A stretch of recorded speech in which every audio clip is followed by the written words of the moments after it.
الحمد لله رب العالمين والصلاة والسلام على سيدنا محمد وعلى آله وأصحابه أجمعين رب اشرح لي صدري ويسر لي أمري واحلل عقدة من لساني يفقه قولي رب زدني علما رب زدني علما رب زدني علما آمين يا رب العالمين أما بعد فأعوذ بالله من الشيطان الرجيم بسم الله الرحمن الرحيم السلام عليكم ورحمة الله وبركاته. Welcome to yet another exciting course from Team CIFIA. This course content has been created under the guidance of Sheikh Mir Asadullah Qadri, and I am a member of Team CIFIA, going to be your trainer today. Together, you and I will go into this exciting journey of learning about this important concept of Sahih Iman. So, welcome aboard. The biographies of Yunus alayhi salam and Ayyub alayhi salam. This course content is divided into the following lectures. The people of Yunus alayhi salam. Yunus alayhi salam has been mentioned in Quran 4 times. He is also known as Dhannun. It is in Quran. And remember, Dhu Annun, Yunus alayhi salam, when he went away enraged at his people. So he thought that we would not cause him any distress during that journey. Then he cried out in the darkness of the night under the sea from the belly of the fish who had swallowed him. There is no God except you. Glory be to you. Surely I was of those who wronged themselves. We answered his prayer and rescued him from the anguish. And so do we save the true believers. Al-Anbiya 87-88. Yunus alayhi salam was sent to the people of Nineveh, an ancient town in the present-day Iraq. The inhabitants of Nineveh were idolaters. He called them towards Allah, but they rejected him and persisted in their disbelief for a long time. They disliked Yunus alayhi salam's interference in their way of worship. When he warned them that they may be subjected to Allah's punishment if they insisted on their idol worship, they argued that their forefathers have been worshipping idol gods for many years, and no harm was caused to them. Therefore, they do not believe in his teachings or his warnings. Many years passed like this, and their insistence on idol worship continued. When Yunus alayhi salam realized that they were adamant in rejecting the faith, he prayed Allah either to bring them on the right path or punish them. And he left the town in anger.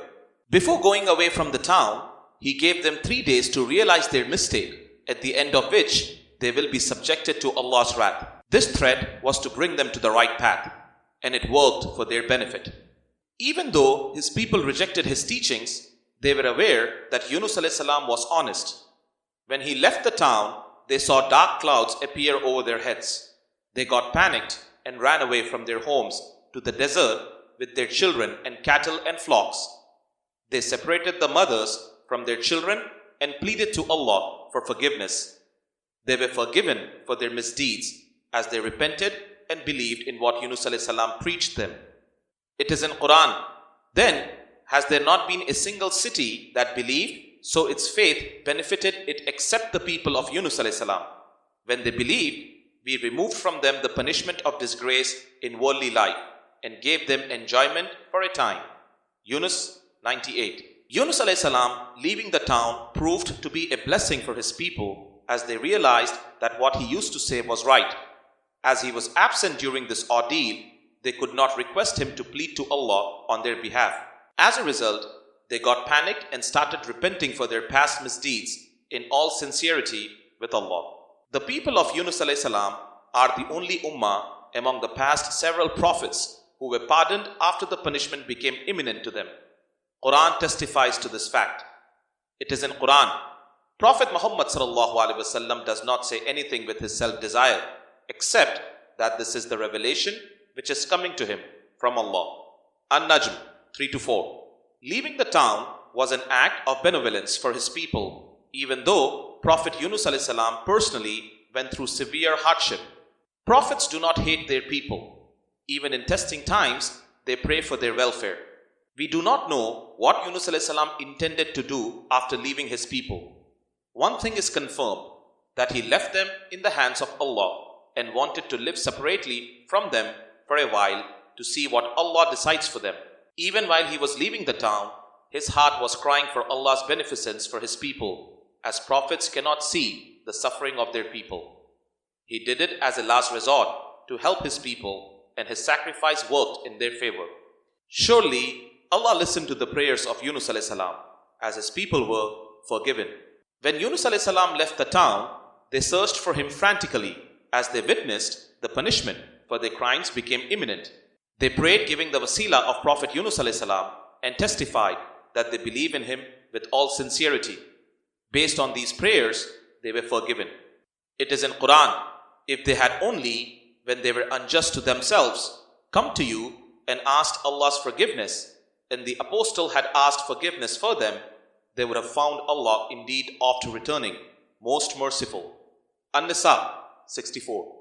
Allah made the nature of prophets in such a way that they do not mind suffering personally for the benefit of their people. They are the teachers of humanity in every sphere of their lives. It is in Hadith. Ibn Abbas radiyallahu ta'ala anhu narrated that the Prophet sallallahu alaihi wasallam said, one should not say, I am better than Yunus ibn Matta alayhi salam.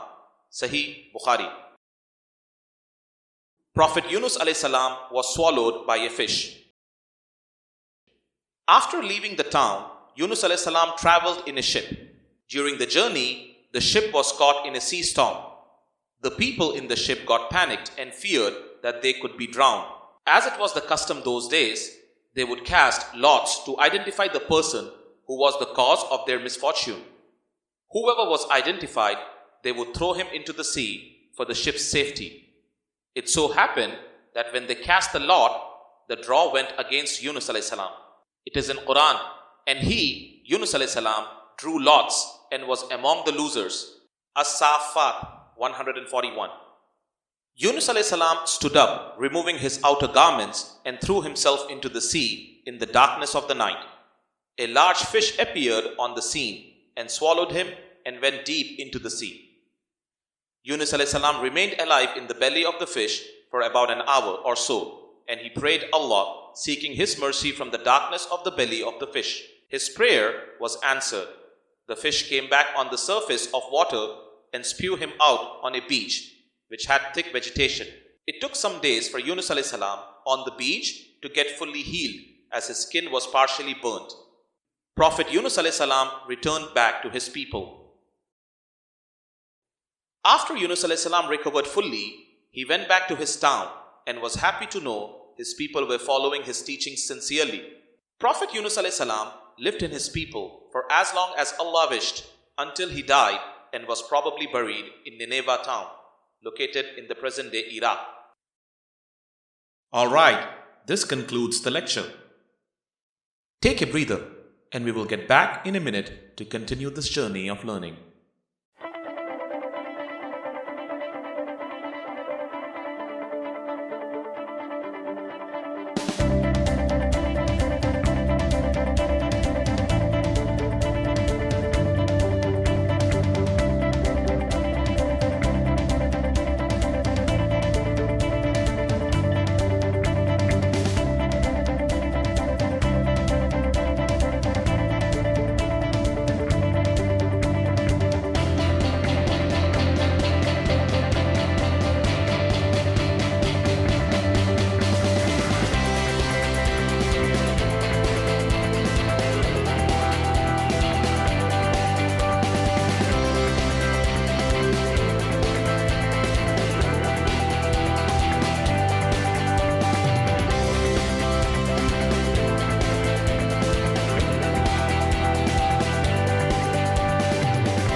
Ayyub alayhi salam.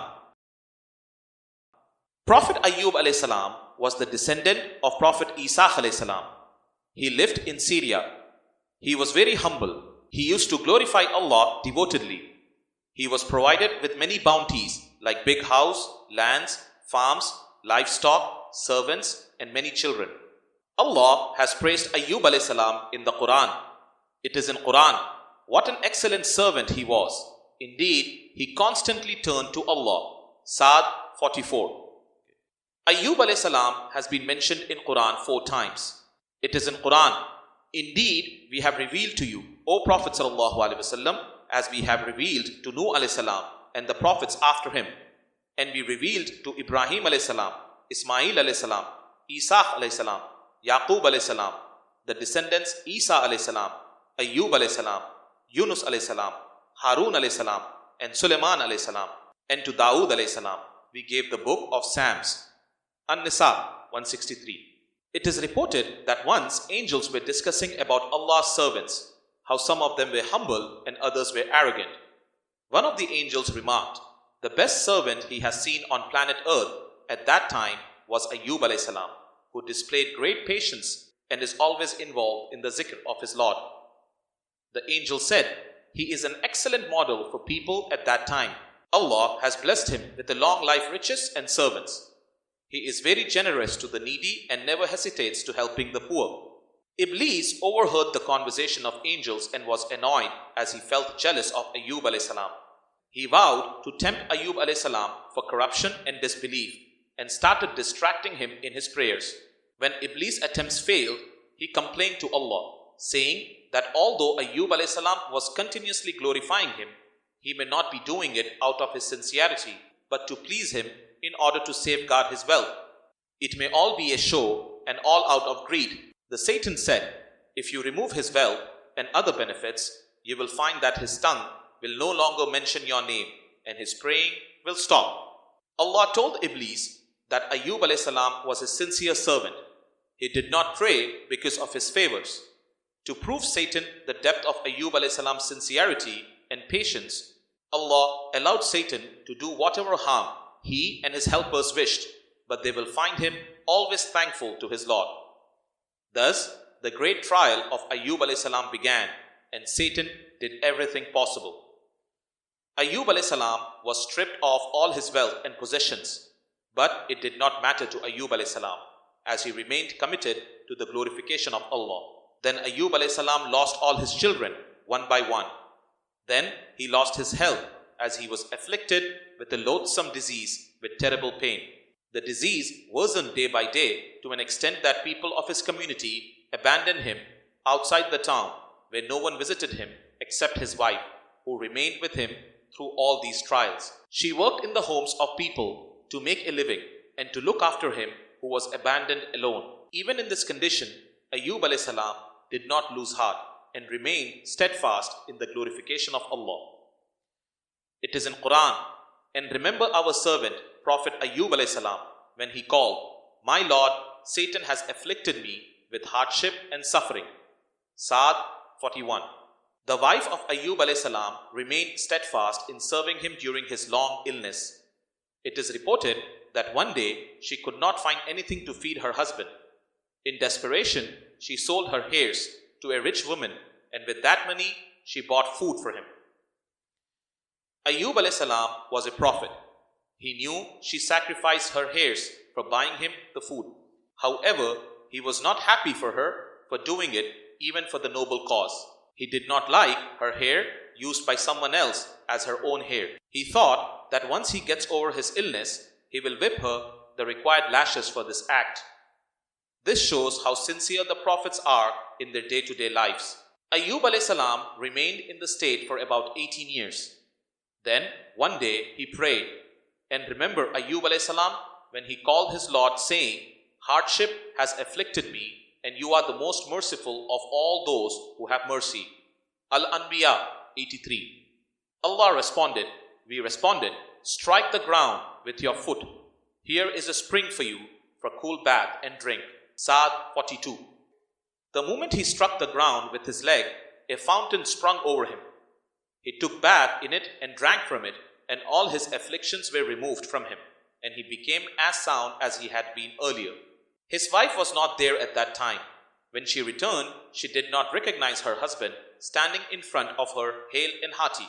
She asked him, "May Allah bless you. Have you seen the Prophet of Allah who was ill lying here? And by Allah, I have not seen a man more like him when he was healthy than you." Prophet Ayyub alayhi salam said, "It is me only." She felt incredibly happy to see the beneficence of Allah in giving her husband back to her, hale and hearty. As regards to Ayyub alayhi salam's oath to whip his wife for selling her hair, Allah said, "And we told him, take in your hand a bundle of thin grass and strike your wife with it, and fulfill your oath you made during your sickness. What an excellent servant he was. Indeed, he constantly turned to Allah." Sa'd 44. Later, Allah returned all his wealth, possessions and his children. Prophet Ayyub alayhi salam died at the age of 93 years. Alright, this concludes the lecture. Before you go, you can find more information of many other Islamic topics like the one we discussed in this course at sahiiman.com/books. Hundreds of books available explaining multiple Islamic topics up for grabs for free, so do check it out. Thank you for signing up for this course. We hope you had a great time learning about this important topic as we had preparing this course for you. See you again for another exciting learning experience at the correct Islamic Faith International Academy. Until then, it's goodbye from us at Team CIFIA.